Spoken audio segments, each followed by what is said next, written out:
Hello दोस्तों, आज पढ़ेंगे बिहार का क्वेश्चन पेपर। परीक्षार्थी यथासंभव अपने शब्दों में उत्तर दें। दूसरा पॉइंट, दाहिनी ओर हाशिए पर दिए हुए अंक पूर्णांक निर्दिष्ट करते हैं। ये सब आपको पढ़ना है, आप लोग खुद पढ़ लीजिएगा। टाइम रहता है 3 घंटा 15 मिनट। 15 मिनट होता है, आप लोग को 15 मिनट होता है, जो कि आप पेपर ऊपर देख लें, सीट तो भर लें।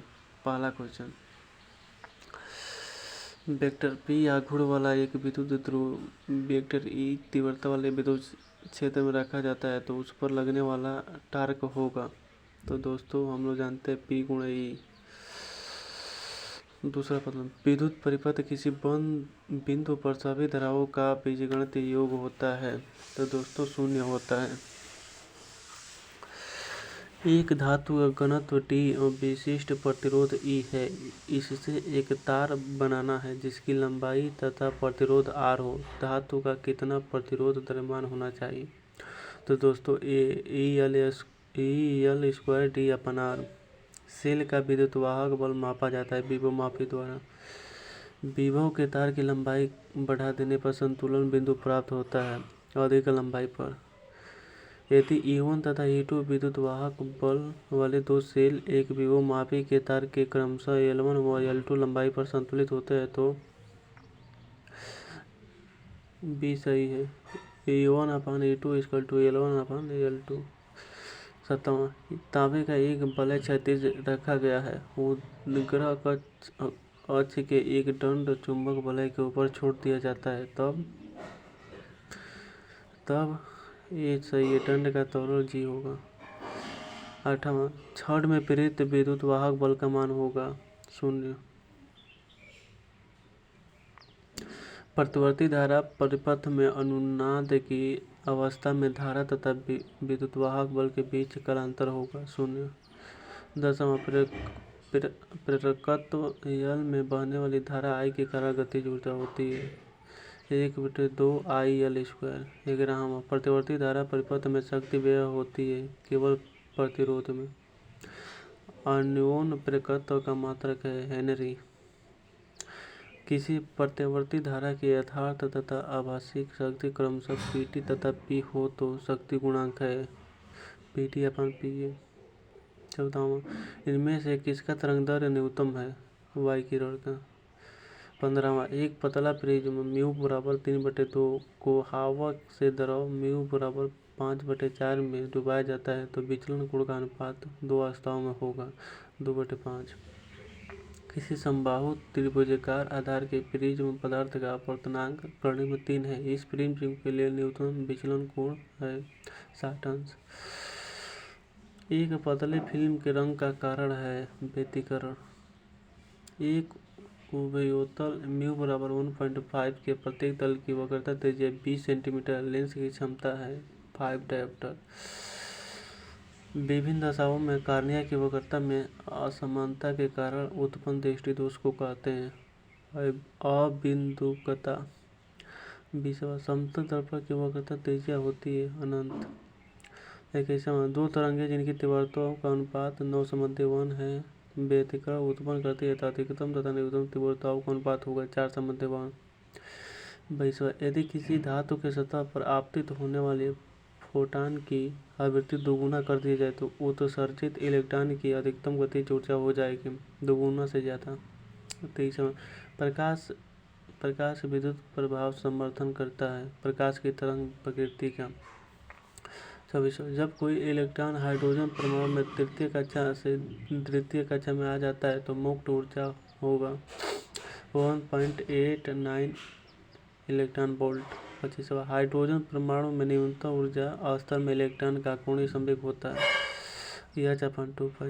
26वां, नाभिकीय रिएक्टर में नियंत्रण छड़ें बनी होती है कैडमियम की।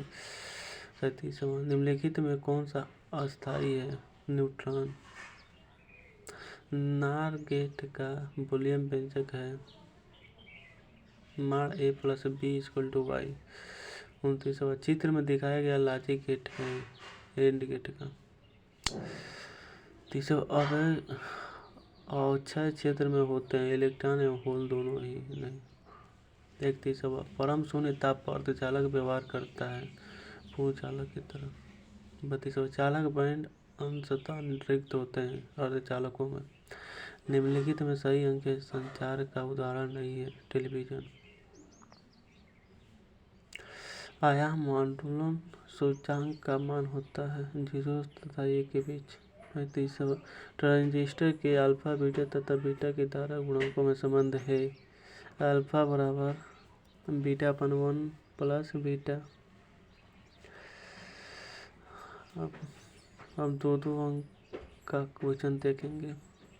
ये दो स्तर वैद्युत परीक्षण क्या है, इसके एक जीवनोपयोगी उपयोग लिखें। तो दोस्तों स्तर वैद्युत परीक्षण किसी निश्चित क्षेत्र को विद्युत क्षेत्र के प्रभाव से बचाने की क्रिया को विद्युतीय प्रतिरक्षण कहते हैं। यही कारण है कि बिजली गिरने के समय बंद कार या बस में बैठे रहना किसी पेड़ के नीचे या मैदान में खड़े रहने की तुलना में ज़्यादा सुरक्षित रहता है। ध्रुवीय अणु तथा अध्रुवीय अणु किसे कहते हैं? ध्रुवीय अणु बाहरी विद्युत क्षेत्र की अनुपस्थिति में जब किसी अणु में धनात्मक आवेश का केंद्र ऋणात्मक आवेशों के केंद्र के समानुपाती नहीं होता है तब उस अणु को ध्रुवीय अणु कहते हैं। उदाहरण HCl, H2O, NH3, CO2 इत्यादि। अध्रुवीय अणु जब किसी अणु में धनात्मक आवेशों का केंद्र ऋणात्मक आवेशों के केंद्र के समानुपाती होता है तब अणु को अध्रुवीय अणु कहते हैं, जैसे N2O2, H2। धारा घनत्व किसे कहते हैं? इसका मात्रक तथा बीमा लिखें। किसी चालक के इकाई क्षेत्रफल से होकर जितना धारा प्रवाहित होती है उसे धारा का घनत्व कहते हैं।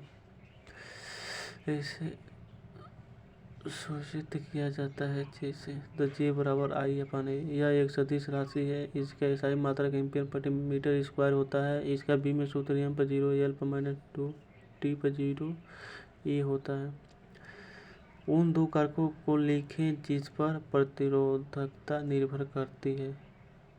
उत्तर किसी चालक की प्रतिरोधकता निम्नलिखित कारकों पर निर्भर करती है। यह चालक की प्रकृति पर निर्भर करती है, यह तापक्रम पर निर्भर करती है। 5वां क्षण चुंबक तथा धारावाही परिणतिका की तुलना करें। उत्तर दोनों के बीच समानता। क्षण चुंबक के सिरे चुंबकीय पदार्थों को आकर्षित करते हैं। दूसरा क्षण चुंबक यदि क्षैतिज तल में घूमने के लिए स्वतंत्र हो तब उत्तर दक्षिण दिशा में ठहरती। धारावाही परिणतिका में जब धारा प्रवाहित हो रही हो तब उसके सिरे चुंबकीय पदार्थों को आकर्षित करते हैं। दूसरा पॉइंट, धारावाही परिणतिका को स्वतंत्र पूर्वक लटकाने पर वह क्षैतिज तल पर उत्तर दक्षिण दिशा में ठहरती है। 6वां क्वेश्चन, विद्युत चुम्बकीय प्रेरण के लेंज के नियम को लिखें। किसी परिपथ में प्रेरित विद्युत वाहक बल की दिशा इस प्रकार से होती है कि वह उसके कारण का विरोध करती है जिसके कारण वह उत्पन्न होती है। इसका व्यंजक ρ = -N dφ/dt। यह प्रेरित विद्युत वाहक बल की दिशा को बताता है। 7वां परावैंगिक तरंगों के दो उपयोग लिखें। परावैंगिक तरंग के उपयोग, इसका प्रयोग कीटनाशक के रूप में होता है। दूसरा, पुराने दस्तावेज की स्याही की जांच करने में। तीसरा, एक किरण जब शरीर पर पड़ती है तो विटामिन डी उत्पन्न करती है। अधिक मात्रा में ये शरीर के लिए हानिकारक होती है। 8वां, दो लेंसों की क्षमताएं +12 डायोप्टर एवं -2 डायोप्टर है, समोच्च रूप से एक दूसरे के संपर्क में है। संयोजन की फोकस दूरी कितनी होगी? उत्तर, संयोजन की क्षमता P = P1 + P2 यानी P = 12 - 2 यानी 10 D। संयोजन की फोकस दूरी P = 1/F = 1/P = 1/10 × 100 = 10 metre. Focus यह बराबर 10 सेंटीमीटर। 9वां, बूस्टर के नियम को लिखें। इस नियम के किसी पारदर्शी माध्यम के पृष्ठ पर आपतित किरण के ध्रुवण कोण को स्पर्श उस माध्यम के अपवर्तनांक के बराबर होती है, यानी μ = 10 IP, जहाँ μ माध्यम का अपवर्तनांक, IP ध्रुवण कोण है। फोटॉन के गुणों को लिखें।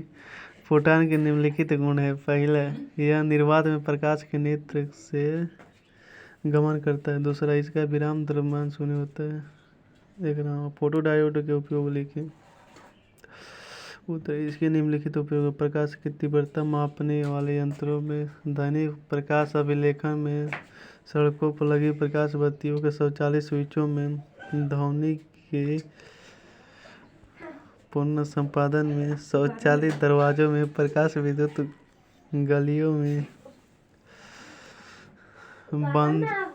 बंधन ऊर्जा प्रतिन्यूक्लियन से क्या समझते हैं? एक उत्तर एक नाभिक से एक न्यूक्लियन निकालने के लिए आवश्यक औसत ऊर्जा ही बंधन ऊर्जा प्रतिन्यूक्लियन कहलाती है। बंधन ऊर्जा प्रतिन्यूक्लियन इक्वल टू बंधन ऊर्जा बटे नाभिक के न्यूक्लियन की कुल संख्या, यानी BE बराबर डेल्टा M गुणा 931 EB/A। समीपतन पहुंच की दूरी किसे कहते हैं? उत्तर वह समीपतन दूरी जहां तक नाभिक की दिशा में गतिशील एक ऊर्जायुक्त अल्फा कण विरामावस्था में आने से पूर्व पहुंच सके तथा फिर उसी मार्ग पर लौट जाए, समीपतम पहुंच की दूरी कहलाता है। इस दूरी द्वारा नाभिक के आकार का पता लगाया जाता है। N टाइप एवं P टाइप अर्धचालक में अंतर स्पष्ट करें। N टाइप तथा P टाइप अर्धचालक में अंतर। N टाइप जब नए अर्धचालक में पंचसहयोगी अशुद्ध परमाणु मिलाए जाते हैं तो N टाइप अर्धचालक प्राप्त होता है। दूसरा पॉइंट, N टाइप अर्धचालक में बहुसंख्यक वाहक इलेक्ट्रॉन तथा अल्पसंख्यक वाहक शेल्स होते हैं। P टाइप जब नए अर्धचालक में 3 संयोजी अशुद्ध परमाणु मिलाए जाते हैं तो P टाइप अर्धचालक प्राप्त होता है। दूसरा पॉइंट, P टाइप अर्धचालक में बहुसंख्यक वाहक होल तथा अल्पसंख्यक वाहक इलेक्ट्रॉन होते हैं।